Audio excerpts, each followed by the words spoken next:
Welcome to the rat race. The rat race is a term used to describe a frustrating, hard-to-break, money-based lifestyle.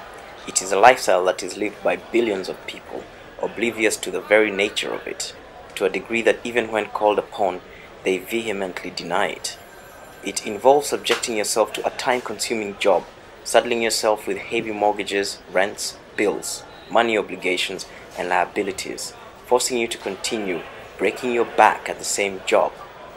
Furthermore, the illusion that working at the same job will be financially safer bars you from experiencing alternatives of life, from truly living your life and expressing all the possibilities of your soul. The cultural belief in the idea of money has such a powerful grasp on our minds globally that we have come to succumb, submit, and be enslaved by the disempowering belief that we could not possibly ever live an enchanted, wonderful, happy life without money. It is also a false belief that getting more and more money will solve this financial stress, but experience shows us that this simply gets you digging yourself deeper and deeper into the same hole of entrapment, toiling your life away today in the hopes of a better tomorrow when you're older and hoping for the best. Yet the world has shown us clearly and often that the golden retirement belief is a myth. What is predictable is that the rat race involves fear and bondage, not choice, love, and liberty. The rat race is an endless, self-defeating, and pointless pursuit. Many people today see their work as a seemingly endless pursuit with either little reward or little purpose, or both. Many people today believe that long work hours in stressful jobs they may rather not be doing, plus the time spent commuting to those jobs, means less time for family life, friends' life, and their own life. And it has led to a generally unhappier population that is unable to enjoy the benefits of life. The trouble with the rat race is that even if you win, you're still a rat. It will likely have cost you your health, your relationships, lost life experience opportunities, and more. The rat race, as many of us know, leads to a sort of numbness inside, and the constant knowing sense of having had and lost some infinite thing that you once possessed in another life, in another place. An infinite precious thing that you came to earth with as a little child, but somehow lost along the way. As the wave of awakening sweeps across the planet, don't you wish you could stop worrying about money so that you can focus on what really matters? Are you tired of counting pennies? Isn't there another way? A better way that provides fulfillment without turning you into a hippie in a hut. My challenge to you here is to consider the idea that there is another way. One that gives you even more, much more than the rat race can ever hope to provide. One that makes you happy and fulfilled as a being, a human being. One that leads you to truly value and love and cherish yourself and your time here on earth. One that is truly abundant in all ways. Do you really need money to live, to be happy, to be free, to be capable, to take care of your loved ones, to enjoy and have leisure, and so on? Can you ever have a much better life by placing your reliance and your faith on something else other than money? You don't think so? Are you sure? I mean, do angels carry cash?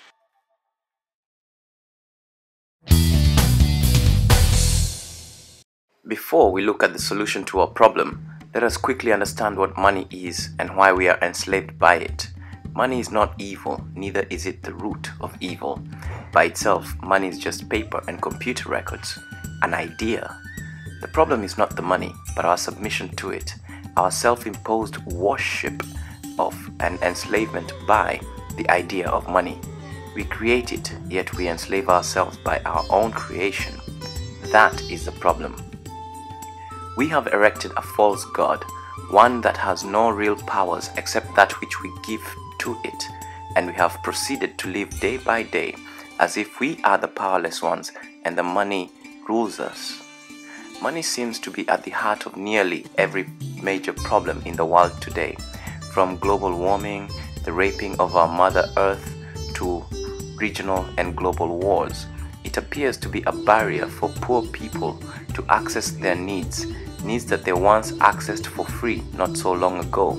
It is the leading cause cited for divorce, corruption, hate, oppression, political instability.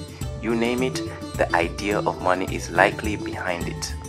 Furthermore, we strangely believe that money provides for us when it is actually nature that does so. Nature, which includes your fellow human being. If all the money in the world disappeared tomorrow and the banking system shut down forever, would we still be able to plant crops, harvest, eat, go to the beach, pump fuel, do research and technology, build amazing things? Yes, we would. None of these things truly require money in and of themselves. It is we, humans, who insist on attaching currency to these activities.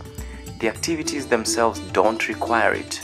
Even Adam Smith, the father of modern economics, said that, and I quote, "All money is a matter of belief." If our societies stopped believing the myths that support money, it would instantly be worth less than the paper it is printed on. We scramble for money because of the idea that only through money can we get our needs met. We believe money gets you stuff. It doesn't. It only appears to do so. $1 trillion on the moon or on Mars, where there is no oxygen and no vegetation, is entirely worthless, which tells you that if we were to destroy the earth and deplete its natural resources, trillions of dollars here on earth also would be worthless. And the idea that money gets you stuff will immediately reveal itself to be a false premise. The only reason it appears to get us stuff is because we have all agreed to deny each other what we could so easily exchange freely unless we are given money in exchange. Which brings us to the next point, the biggest myth of all, on which money relies most on, and without which money would have no power, is the myth that you and I are separate.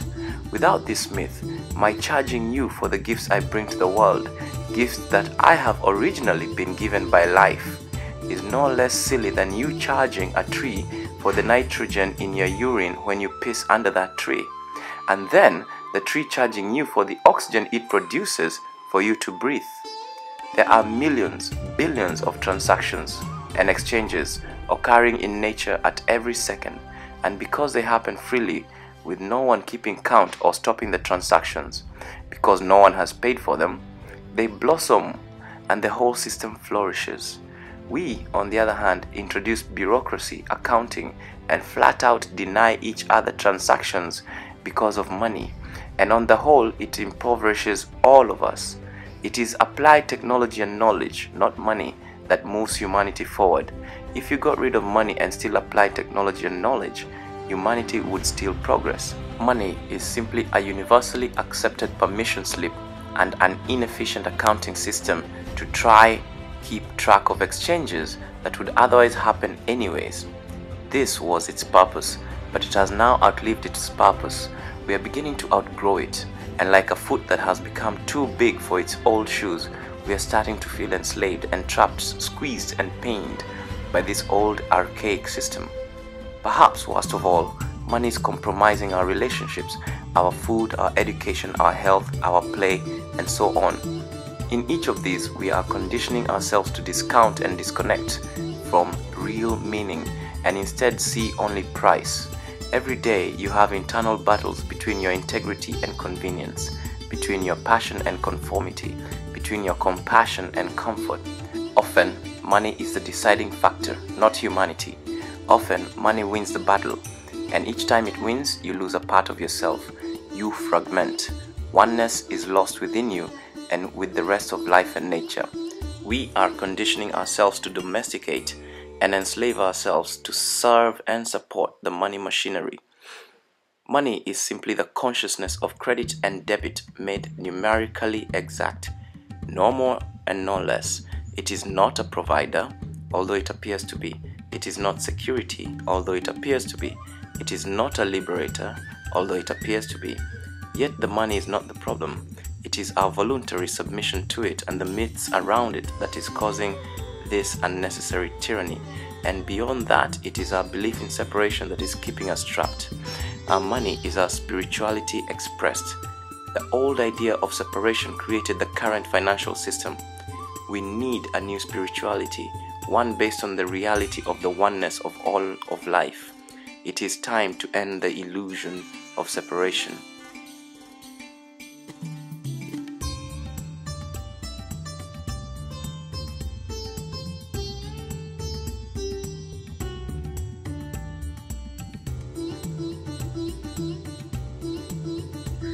You think that you have many different problems, but you really only have one, and that is your sense and belief in your separation from your Maker. There is only one problem, really, and therefore there is only one solution, really: a return to love, a return to oneness with your Creator. And this is why that is so. You see, the world looks flat, but now we know it is round. Yet the illusion of flatness persisted for thousands of years before mankind realized that the earth was indeed round. In the same way, separation, however persistent, is an illusion. There is only one, and this course will prove this to you conclusively, without doubt, once we get started. The belief in separation is at the root of all your problems and difficulties in more physical and mystical ways than you can consciously conceive. From the illusion of separation follows all the other illusions of man and the suffering that they must therefore bring, being illusions. From the illusion of separation is born the illusion of need, something that would not exist if everything was indeed just one being. From the illusion of need is born the illusion of failure, to have those needs met, something that would be inconceivable if everything was indeed just one being. From failed fulfillment of needs is birthed the illusion of insufficiency, there being not enough for everybody. From here, the illusion of requirement is birthed, the idea that there is something you have to do to counter the insufficiency, and therefore corner and secure your supply before someone else takes it.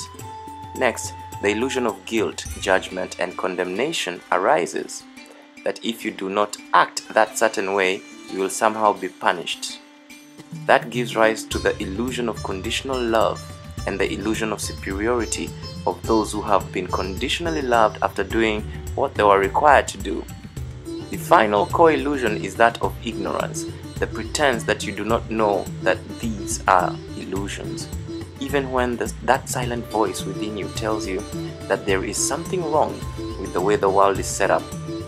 As you can see, all these illusions and their subsequent problems depend on the original error of belief in separation, otherwise known as the fall of mankind.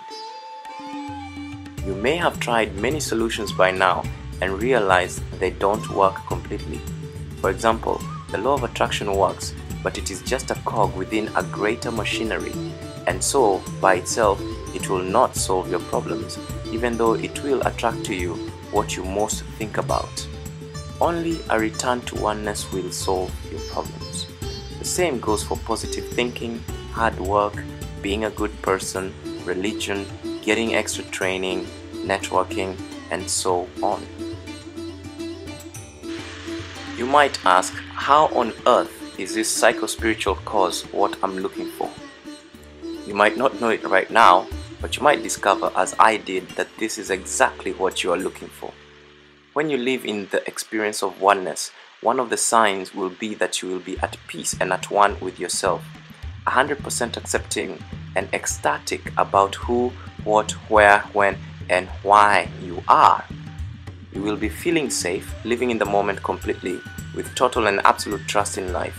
You will finally be in sync with the whole universe, and therefore you will automatically act perfectly and effortlessly, even in the face of challenges. You feel joy in what you do, and your actions will bring results.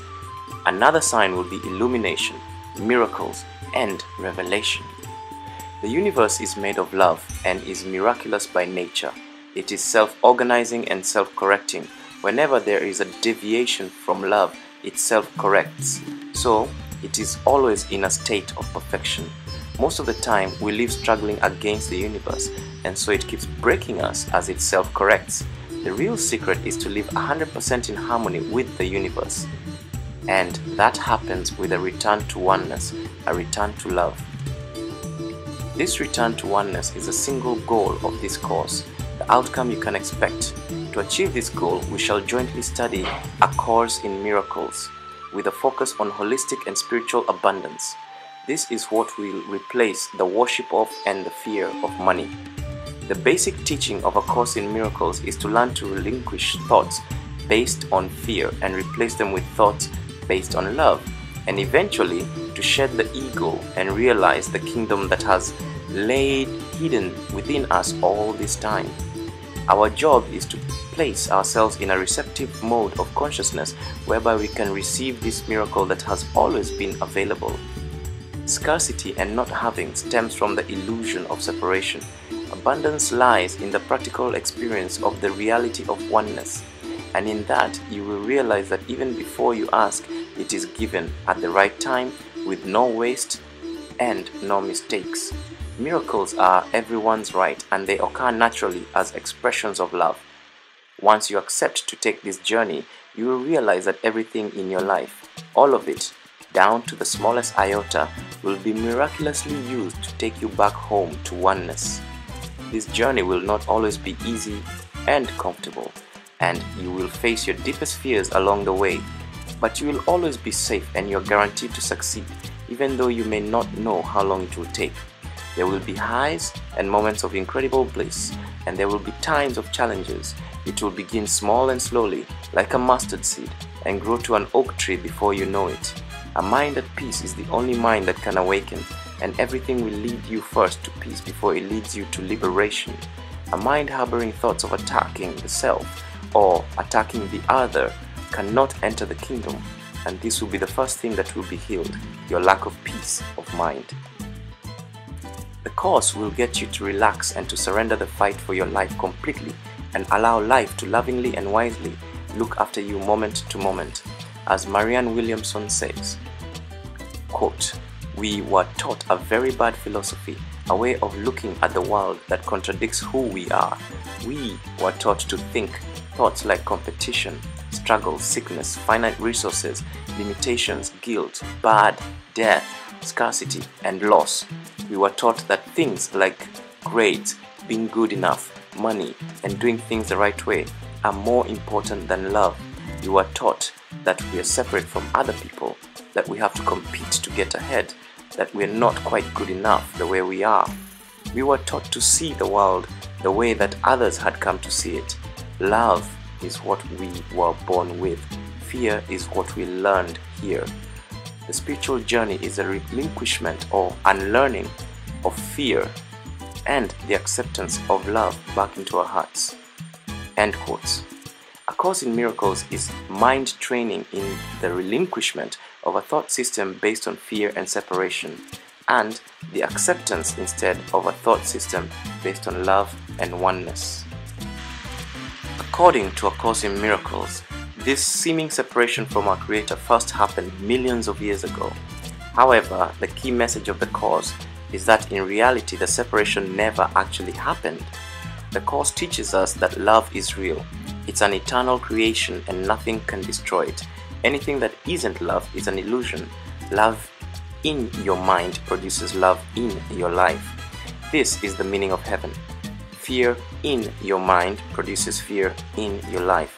This is the meaning of hell. All our worldly problems are actually just symptoms of the real problem, which is always the belief in separation. Enlightenment is a recognition, an awakening, and not a change. No one suggests that you quit using money cold turkey. What is asked is that you use your interactions with money to learn oneness and awaken it within you. Spirit can and will use anything and everything to lead you back home to oneness. With money, some of what will come up as you take this course is that you will, for example, transform from a sales and work mentality to a service mentality.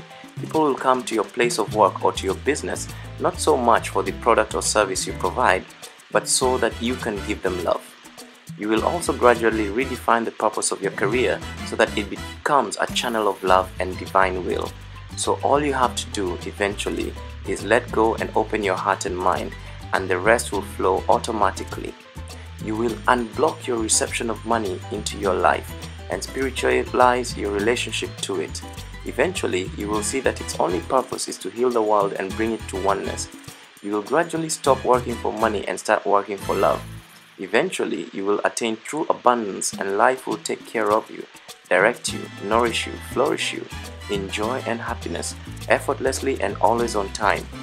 Through you, the global consciousness of money will be transformed. No one has wronged us more than we have wronged ourselves. Whenever we have great joy of success, we sabotage ourselves because our ego is threatened.